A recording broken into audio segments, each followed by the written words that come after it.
Hi everyone, this is Anne. Thanks so much for stopping by today. I really appreciate it. We're going to talk about labels today.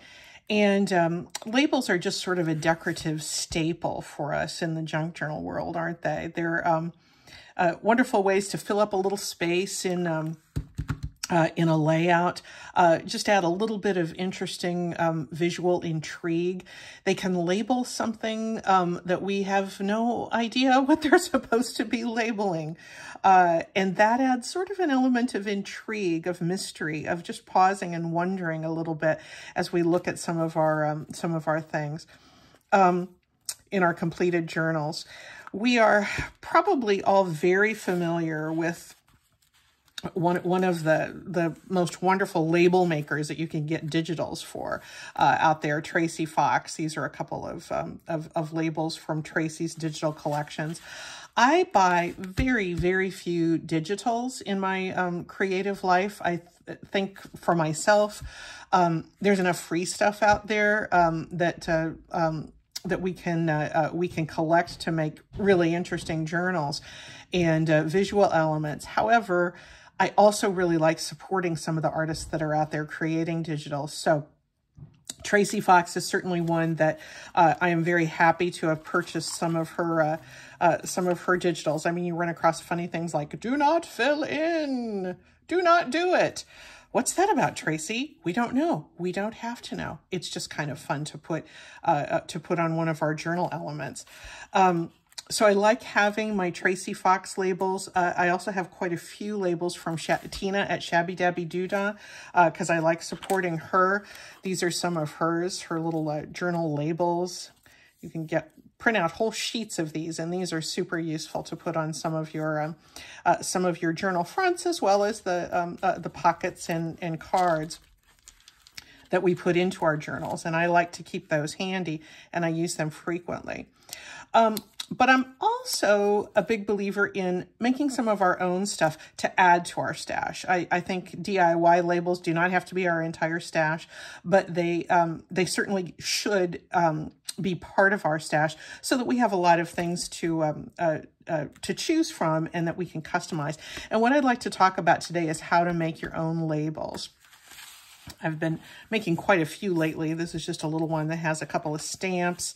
I've been looking for lots of examples of handwriting because I think handwriting in a label is really, really good. I can't even read that handwriting. I think it says without smart business. Okay, don't know what that means, but isn't that interesting? We're going to look at today at some kind of unusual ways that that you can create some of your own labels. So let me set these aside so they're not complete spoilers.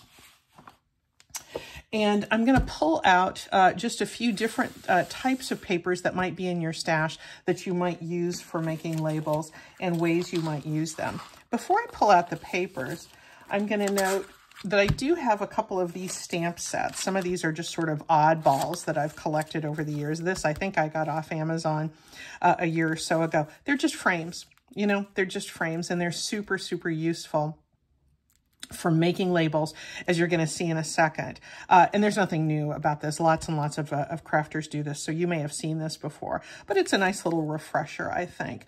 If you do not have these stamps, don't worry, because you can also fill in the frames around your label area with just a marker. And we're going to look at that too. I do it with varying levels of success. Your mileage may vary, but in a rustic journal, they could work really, really well. So let's set these aside.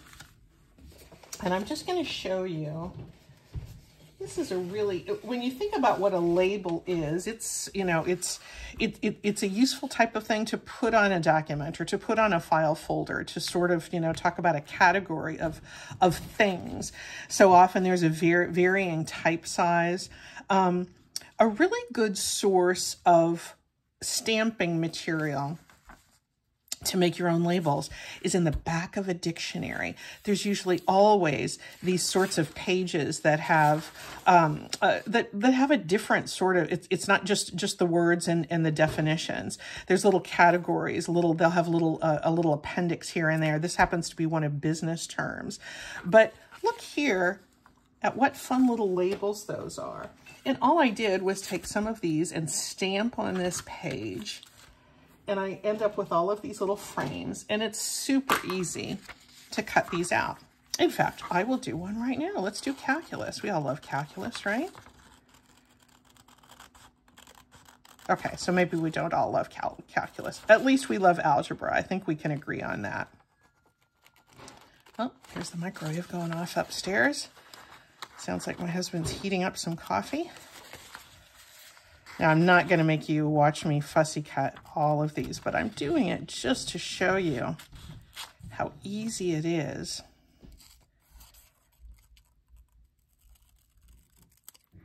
to add a whole new label to your stash.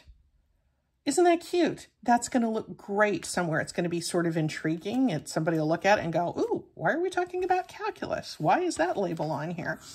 But look how many I got out, and I just got out these stamps, chose some of the colors that I tend to use a lot in my journals. There's the dark green, there's this sort of cinnamon color. And I looked for, you know, interesting symbols, interesting visual things. There's all kinds of mathematical things I think I'm going to have some really nice labels for. So I'm going to put this in with my homemade stuff. So there's that. Speaking of numbers, I think you saw one of these in an earlier video, but I have a whole bunch of these parts lists and prices from a parts catalog from a valve company. I don't know why, but look at all these numbers. They're just priceless. They're absolutely priceless. Let's use one of these and make a little label there. That big enough? Yeah, that's gonna work. And you'll see just how easy this is.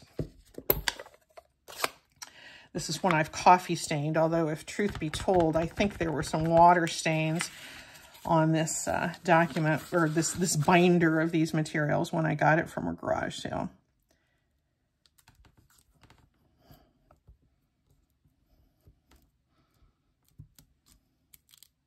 How easy was that?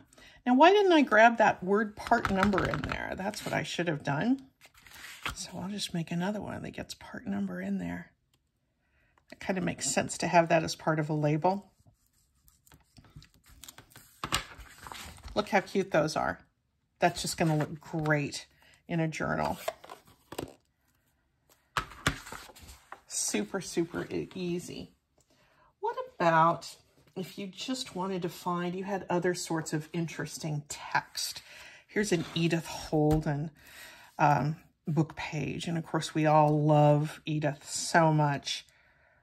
What about if we were just to stamp out, I never want to waste a single bit of an Edith Holden page.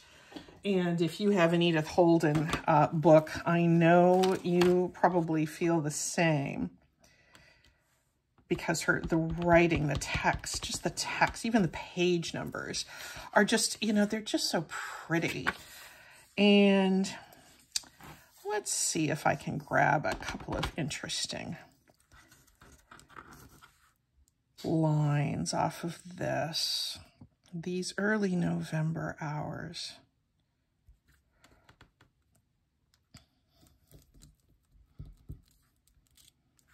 I can cut that out, and what a nice little addition that's going to be. Maybe I would get out a really small one and cut out Robert Browning's name there and put him in there somewhere. There we go. So again, just some text. I've made quite a few Edith Holden labels, and I'd like you to see that I use a lot of if I have like little bits of her illustrations, I will make those into labels as well. Look, that was just a little corner of a page. It wasn't a huge, big focal image that I could put anywhere. It was a little bit of scrap that would otherwise be thrown away. But just getting that stamp around it and honoring that one little piece is good. Doesn't have to be an isolated piece either. Here, this was an illustration of some bird's nests that was on on a piece I was going to throw away. Nice little labels. So those are fun. What if you don't have any stamps and you still want to make labels? Well, let's look at how that could happen. I'm going to grab a little piece of book page here. Here's a double thickness. What if I wanted to make this little, make a little label here, you know, around motion picture? Let me grab a straight edge and a marker. Make sure I don't have any lumps of glue or anything. You could certainly do it on a single thickness. I just grabbed this double thickness one because it happened to be there. Here is a marker. And I'm just gonna go along that side. I did have found out from bitter experience that when you use a marker with a straight edge,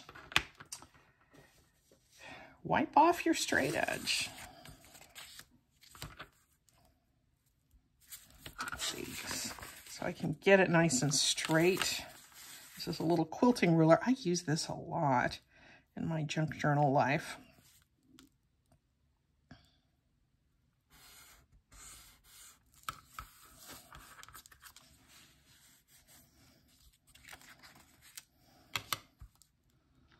And this side. And that side. So this isn't going to be quite as pristine as stamping, and also this particular alcohol marker, it seeped a little bit into the pores of this paper, but it still is really going to be fine because some of those rough edges where the ink was seeping, I can trim off a little bit. This is a great little label. What if I was journaling about, you know, some movies we'd been to lately or something like that? Wouldn't that be kind of nice to put in on a tag or a page, just that nice little label. All you need is a straight edge and a marker. Let me show you one other option for making labels, and they're really kind of more stickers than labels. But what if you had some, go into your office supply drawer, or better yet, look at the office supply section of the thrift store. You're very likely to find labels of all sorts. These are some that I had on hand. And you can make little labels, easily made little labels using a few stamps or whatever you happen to have on hand. And those pre-stickered labels. I'm going to use my brush and just give a little bit of aged background on these. And they don't hold very easily, but you get that little Dickens here. And if they get a little smudged, that's okay.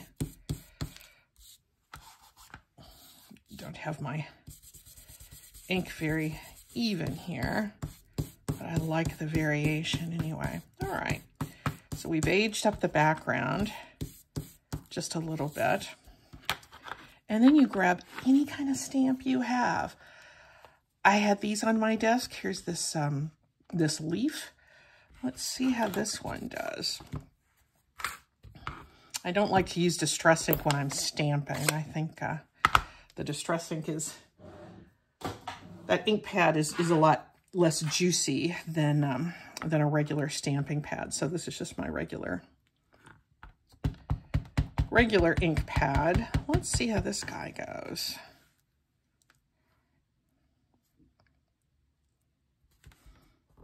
And yep, he's going to go over several of the stickers. Oh, that came out cute. Can you see that? Look at those little individual elements.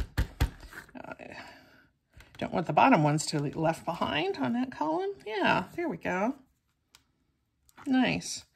What if I were to use a different color? Let's see, this kind of autumny color is kind of nice, and I'd like to use this butterfly stamp, which seems to come in super handy. I've had this for years and years and years. I see it's a 2000 Stampin' Up! Stamp. That was long before I was actually buying Stampin' Up! Products, so I must have gotten that in the thrift store. Let's get just part of this little butterfly on there. Yeah, that came out a little bit beady, but I think it's okay. Let me just pull this. That one's probably still a little bit wet. This one's probably okay. That's just a cute little visual element. It certainly couldn't carry a whole layout by itself, but it could help fill some space. Why don't I show you a couple of examples of how we can use labels? These are all Tracy Fox labels, although the circle one with the stamp, I certainly made that one myself, but there's a couple little Tracy Fox labels. Oh, I guess I made this one. This was actually on fabric that was behind, and this is a journal topper. Sometime I'll make a journal that is has nothing to put on its cover, and it can get dressed in this, and that'll be nice. As long as there's some sort of a visual focal point, you can fill in those labels and make the piece complete. Sort of like accessories when you're getting dressed. Here's another journal topper with the bird as the main focal point, but it was a little blank here, so I just put in a couple of little labels. These again are Tracy Fox labels. Let me show you an example of how you can really customize your labels too. I have a set of these stamps where you can click lots of different, put lots of different letters together. So you can make whatever kind of message you want. And I wanted to make a few labels with some of these intentions. Let's see, where was, this didn't, oh, be positive. These are my 3 intentions that I like to keep in mind as reminders for myself. I don't do New Year's resolutions, but I do intentions. And with these letters that you can click together and spell anything you want, I just put my intentions together and then made them into labels. And as I have things that I'm journaling about throughout the year where these intentions have informed something I've done or something I've not done that I want to remember to do in the future. These are nice little labels that I can put on there. There we go. Why don't we make a tag and use some of our handmade labels? Should we do that? Oops, let me put these together. I use lots of these little binder clips. And I should not let that dry out. I've got a bunch of sort of tag bases here and a pocket base. This is a very plain window envelope that was in my stash that I've collaged on, but I thought it might be kind of nice to put a few labels on here so we could kind of see how great these homemade labels look in action. So with this one, this is pretty plain. There's a piece I collaged on from that same parts catalog. Boy, I've gotten a lot of mileage out of that bad boy, that's for sure. Why don't I put a little bit of text behind here? But let me look for a focal point first.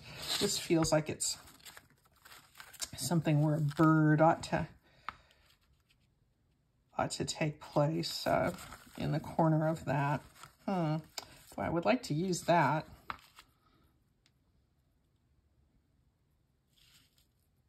Yeah, maybe I'll do that. This is a piece I cut out of the corner of a greeting card. I kind of like the fact that it's going over that window, because that's sort of an unusual thing. So let me grab my glue.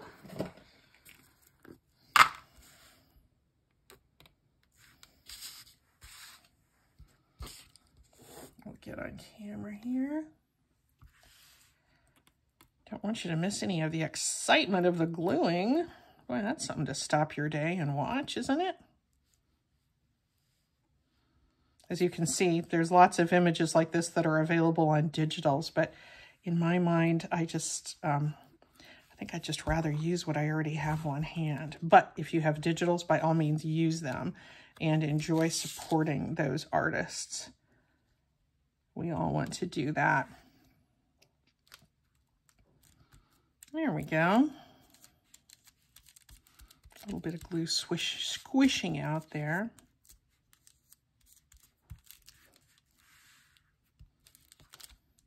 There we go. And let's use some of our DIY labels here. What do I have here? Oh, this is not a DIY. This I actually pulled off of something. I can't wait to use that again. It came from an old book that I got from some old bookstore here in Portland. This was apparently Cameron's Bookstore was a thing in 1969, but I loved the label. I saved it. I'll use it for something. Let's see. I think I'd like to kind of echo this red tone. I love these labels. These came out of an old typing manual. Maybe that one could go there. Yeah. I think I like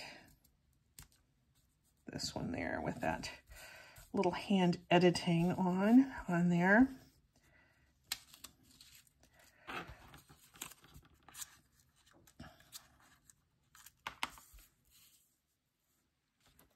And I'll pick up a little bit of green.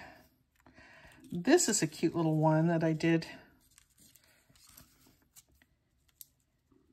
off of out of a floral book, but again, it's just that label. And then maybe I'll do another image over here. Yeah, I kind of like that. Oops. Pulled my nozzle off of my art glitter glue. There we go. This thing I think is due for a wash.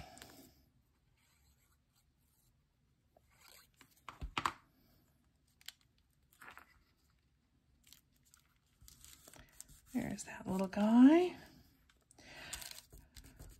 I love making pockets out of window envelopes, and I've got a video upcoming on that. That was actually a viewer request. It's really fun to be getting viewer requests. I'm not used to that. That's something entirely new for me. But we shall try to answer those viewer requests. Nice blank space up there, but let's put this little label there.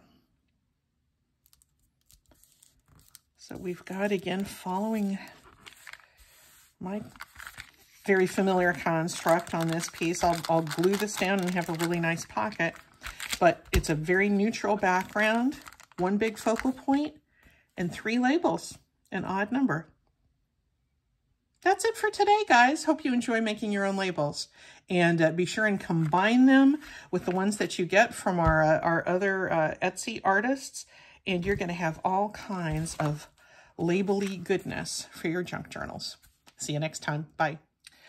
So P.S., as soon as I finished up the main part of the video, I sat down and I had a whole bunch of tag bases, and I just wanted to finish off the tags, and I used a whole lot of my DIY labels. So I thought I'd pop in here at the end and just show you how a couple of these turned out.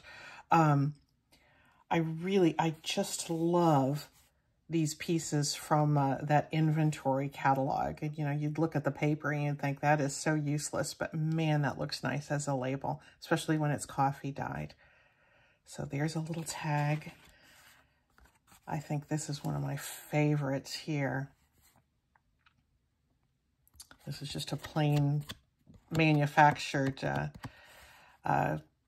tag base, and I just did a bunch of dyeing and a little bit of stamping and a little bit of collaging, and that looks sweet with the Edith Holden. Here's another one with several different shapes. Here's one where I combined one of my DIY labels with a couple of Tracy Fox labels. They can all live very happily together on this journal card.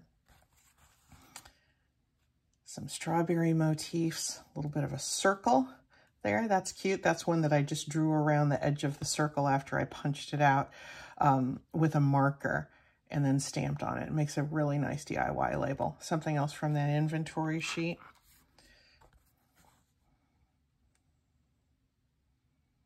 A little bit of stamping really finishes this one off, but more Edith Holden. And then the fox. That's it. I think I'm really done now. Thanks, guys.